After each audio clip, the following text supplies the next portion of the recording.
How to contact Child Protective Services. You may want to contact Child Protective Services, CPS, for a variety of reasons. The most common reason is to report a suspicion of child abuse or neglect. Other reasons include calling to apply for a job or to do business with the agency. Whatever your reason for calling, you should be able to contact CPS quite easily. Part 1: Reporting suspected abuse or neglect. 1. Determine if you are a mandatory reporter. All states require certain individuals to report suspected abuse or neglect. These people are often professionals who come into contact with children as part of their jobs. The following are typically mandatory reporters: teachers, principals, and other school personnel, doctors, nurses, and other healthcare professionals, counselors, therapists, and other mental health professionals, social workers, law enforcement officials, providers of child care. 2. Identify evidence of abuse. You do not need to know with 100% certainty that a child is being abused. Instead, reasonable cause is sufficient. Nevertheless, you should be prepared to identify specific signs of abuse. Common red flags include: the child is inappropriately left alone or unattended.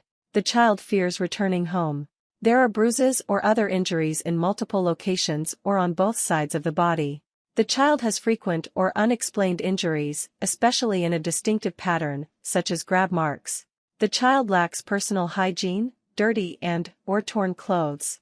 The child exhibits sexual knowledge that is inappropriate for his or her age. The child is in pain and has difficulty sitting or walking. The child is consistently hungry and steals or begs for food. Serious illnesses are left untreated. 3. Decide whether to report anonymously. Every state allows people to report anonymously. However, the agency may discourage anonymous reporting. If you are a mandatory reporter, then you may or may not be able to report anonymously. Each state has different requirements.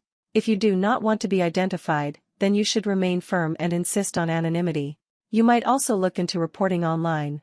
You may find it easier to maintain your anonymity if you are not speaking to another person. 4. Search for a child abuse hotline. Most states have a hotline for reporting child abuse. The Child Welfare Information Gateway website maintains a list of state hotline numbers at https://www.childwelfare.gov. Organizations, CWIG function section equals roles main.dsprl role type equals customers_ID equals 5. This list is continually updated. It also includes online reporting options, if available. You may also use the Child Help Hotline, 1-800-422-4453. This hotline can connect you to the correct state agency when the number is unknown. 5. Call CPS. When you call, be prepared to answer questions about the child and the reason you are reporting. Try to answer in a concrete and specific manner. You do not need to know the answer to every question to call. Common questions include: what is your relationship to the child? What is the child's name, age, and address? What is the name of the suspected abuser? What is his or her relationship to the child? What are the parents' names, addresses, and telephone numbers? Can you describe the type of abuse, when it occurred, and why you think it happened? Where is the child currently? How do you assess the child's current level of safety? Do you have the names and contact information for other witnesses? 6. Report online. Some states may allow online reporting.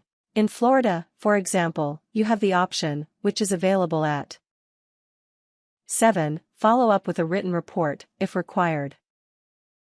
Mandatory reporters must often follow up an oral report with a written one. There may be a form that CPS can give you to use. Typically, you will have to report the following information: the name of the child, the child's whereabouts, the names and addresses of the parents or guardians, a description of the child's condition. Part 2: Contacting for business purposes. 1. Identify your reason for calling. Before picking up the phone, you should quickly identify the reason for your call to CPS. Jot down the reason. Perhaps you are calling to follow up on an application or to discuss other business. You should be able to clearly articulate why you are calling in case you are sent to an answering machine and need to leave a message. You should also identify if there is a specific person in the agency that you are supposed to contact. Your phone call will go smoother if you know the name of a direct contact. 2. Perform a web search. You can try to find a phone number in your Yellow Pages, but if that is not successful, then you can look for a phone number or email by searching online. If you are looking for a particular person, type in that person's name and Child Protective Services. If you don't have a particular person you need to contact, then simply search for the office location and Child Protective Services. This search can pull up a general number for the entire office or switchboard. If you are looking for job opportunities, then you should search the CPS website. Many agencies post job listings on their website.